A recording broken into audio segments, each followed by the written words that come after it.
this is Dan Nielsen with Genuine Pest Control in Omaha, Nebraska and Council Bluffs, Iowa. And you're listening to the world's #1 pest control training podcast, the Pest Geek Podcast with Franklin Hernandez. Pull out your hose and grab your can. We're about to integrate another Pest Geek podcast. Hi, everybody. Frank Hernandez here, and welcome to the Pest Geek podcast, bringing you the latest information on pests, products, and politics from today's leading industry sources to help you start, manage, and grow your pest control business. Hey, welcome back. Welcome back to another edition of the Pest Geek podcast. I am your host, Frank Hernandez, here every day discussing all things pest. And I want to remind everybody to join the Pest Geek Society. Join the revolution of what's happening in the pest control industry. Join us on Facebook, Pest Geek Podcast Listeners Group. We're also on Twitter. We're on YouTube, pestgeekpodcast.com. Join us. Join in on the conversation. Let us know how we're doing. Let us know what you need to be more successful. Contribute, engage. And now here's Jeff McGovern with today's topic. Thank you, Frank. This is Jeff McGovern, the Pest Coach. And what I thought we'd look at today is a little bit more regarding the 12 key factors. Yeah, I've talked about those before, but let's take a look at the first 4. And we'll talk about them just a little bit, because those are the resources that anything needs to become a pest. Because a pest is something you don't want in a specific space or situation. It's unwanted, it can damage property, and it can certainly damage people's health. So the first 4 pieces of the 12 key factors are the resources that those pests need. And it's real simple. It's access, food, water, and harborage. It's a way in, something to drink, something to eat, and then a place to live. And anything we deal with, quite frankly, is going to be very comfortable where human beings exist. Because the reality is, the people and the pests exist in the same world, in the same place. So when we feel comfortable and have all of our resources, in many cases the pests also have all of their resources, a lot of which they get from us with just a touch of carelessness, if you will. So let's look at access, a way in. Now, when you step back from a structure, because let's face it, most of our business is made from the protection of structures, which therefore protects the people and the contents of those structures. So we need to keep things out. And the way we do that is making it so small things cannot get in very easily. Deny them access. Walk around the structure that you're going to be dealing with, be it a commercial building or a home, and imagine being really small and wanting to get inside. So that rough surface on the outside, which looks smooth to us, may indeed be a surface very easily climbed by a pest, and then they can duck inside through a hole or a penetration that we can't see because we're looking at it with the wrong perspective.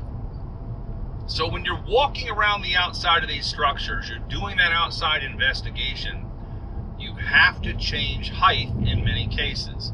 You've got to get down low, and you may indeed have to get up high. And you also want to look for bridges that allow access. It could be a power line entering the building. It could be a pathway of unmaintained foliage, grass that isn't properly maintained. It could be a fence line. Could be anything that approaches that structure that forms a bridge so something tiny can get right up against the structure itself and then penetrate that building. That's what you have to be careful of. So cut off the bridges and pay attention as well to trees, because the day you're there, the tree may be trimmed. But you know what? Things fall, things displace, and bridges can form. You also want to look at the outside of that structure with regards to shadows, because at certain times of day, if an area is shrouded from the sunlight, it may create a nice shadowy zone for something that's small to make their way to the structure, and they feel protected in performing that action. In other words, maybe they feel a little bit less of a threat from a predator in their own environment. So they're able to get up against the structure itself. So it's denying them access that's important. Now, of course, it's access, then food. Everything needs energy or food to live.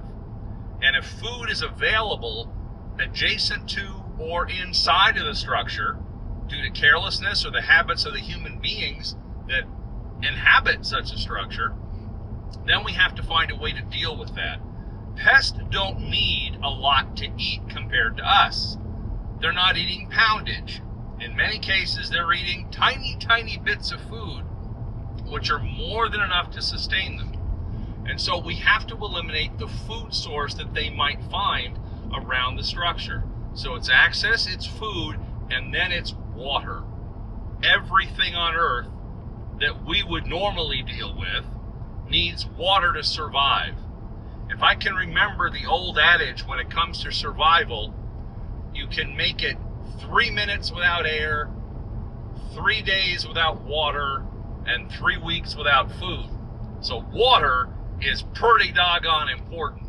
We have to be sure that we're not having water sources available, once again, adjacent to or within the structure itself. And when I say water sources, obviously sinks and things like that, we're using water on a regular basis. But are there leaks that are forming water that we don't know about, that are forming moisture conditions that we don't know about, that allows pests to survive? So the drier it is, the better it is. And pay attention outside too to drainage situations, because you may be there on a beautiful, nice day, but look for the signs that water gathers or drains in such a fashion that it allows water pockets to form, which then indeed support pest populations. So we have to be very careful about that. Now, the other thing you want to look at: access, food, water, harborage. Harborage is a place to live. And that means once the pest has penetrated, in other words, maybe we screwed up on finding the access and they got in, and this may be a situation with something as simple as rodents, where rodent proofing wasn't done properly, or we didn't make use of the proper repellent product to keep them away from the structure. So you've got to look for harborage inside. Now, when it comes to most pests, comfortable where we are, they want to be secure, they want to have warmth, and they don't want to be bothered. So those harborage zones may be very subtle. I mean, sometimes it's something very, very simple that causes a harborage issue. I once had a bedbug population inside of computer towers. Everything had been treated according to plan, but the harborage zone was in the computer towers in the bedroom, and they had a lot of equipment 6 or 7 feet from the bed, but it was an area that was missed in the normal assessment of the process, because it's electronic, it's computers, nobody wanted to bother it, it looked delicate, and I understand that. But sometimes it's those type of things that we need to investigate. Harborage may also be something as simple as paperwork that's not looked into very often. I once had a business situation where an individual was getting mice on the desk constantly, and there were traps and glue boards and all these things placed. But you know, it was a hefty desk, and it had those multitude of drawers down both sides, and in both cases, on both sides, locked. The lower drawer, because that's where files and important paperwork were kept. I simply said and asked, "May I have access to these places? Do you have a key to these drawers?" A key was produced, and I opened the drawers. And what was interesting was, in the top drawer, there was a package of Oreos. And the individual using the desk was munching on the Oreos on a periodic basis. When you opened the drawer all the way up at the top, the back of the Oreo package, it was obvious that the individual was sharing rodent infestation that they had in that office. Well, when I withdrew the bottom drawer, there was a good 1.5 feet of very important files that probably hadn't been looked at in the last 3 management changes they made at the facility. All the way in the back of that very long filing drawer, there it was, shredded paper and a big honkin' mouse nest producing stench like crazy. Now, you would think somebody would have smelled it. That's not necessarily the case. But certainly when I opened up the drawer and pulled things back, holy cow. So they had harborage in that zone. And if you go even smaller with some of the tiny insects, harborage may be something the size of a thimble. And we have to deeply investigate to find these things. So it's access, food, water, and harborage that are the resources. And you are not going to be successful in pest control unless you can deal with those resources. Because if they've got things to support life, life will find a way and your pest control program will fail. So to start with, locate access, food, water, and harborage. Now, once that's done, and you've looked in the right places, and we'll talk about looking in the right places another time, then you can begin the process of pest control the way it should be. And I hope you've got the right equipment to do this. Obviously, you need a flashlight. The beautiful thing about technology today, when it comes to documentation, we have cell phones that are nothing short of fantastic when it comes to photos and everything else. And what I find very interesting nowadays is I can take a photo with my cell phone, I can connect that into an email in moments, and I can send it off to a person of high enough responsibility that when it comes to a condition being corrected, it happens now, same day. And that is so cool. And that's in comparison to when I started out in the pest control industry in the early 1970s. And I thought it was really cool because I had a Polaroid swinger camera to document stuff. And I could show that to somebody someplace else, and I could tote the picture to them. So technology has really given us a lot of advantages. But keep in mind, you want to find the resources. Access, food, water, and harborage. When you do that, you will be far more successful.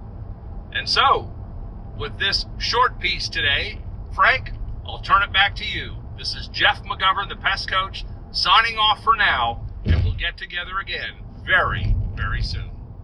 We hope you have enjoyed this edition of the Pest Geek Podcast. Have a pestacular day. Thank you for listening to the Pest Geek Podcast. If you have enjoyed the Pest Geek Podcast, please give us a rating, write a review, or subscribe to the channel. You can join the Pest Geek Society by visiting pestgeekpodcast.com. Thank you for listening. See you next time.